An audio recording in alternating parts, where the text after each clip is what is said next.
Good afternoon, and thank you for joining me as I announce my position on Senate Bill 202, or as my colleagues on the other side like to call it, the Election Integrity Act of 2021. Although many of my colleagues agree with this bill, there are many key issues with it. For starters, this bill denies many fundamental human rights to our voters in more Democrat areas when they are voting.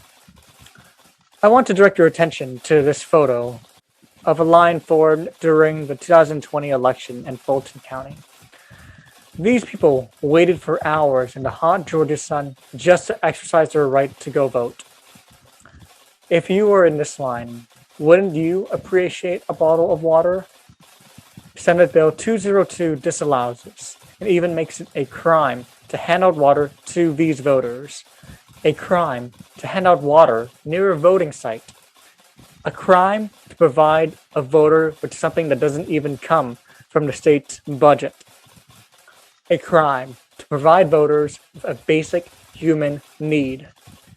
Which brings us to our next point. Senate Bill 202 allows the state to close down voting stations as they see fit.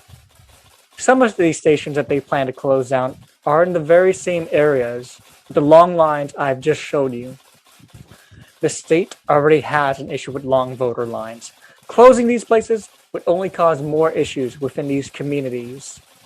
And those who want to vote must travel further to a polling place if they have the privilege to do so. It's easy to say that these people can get to the voting place a little bit earlier, that they are allowed to take time off work to vote. But we have to remember that some people do not have the privilege of taking multiple hours off work. When we talk about voting in the United States, we talk about the right to vote, not the privilege to vote. Because that is what democracy is at its heart, giving each citizen the right to vote.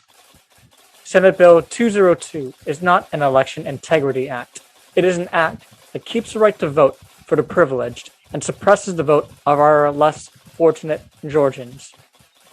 It is for these reasons that I will be voting against Senate Bill 202, or as I like to call it, the Election Privilege Act of 2021. Thank you.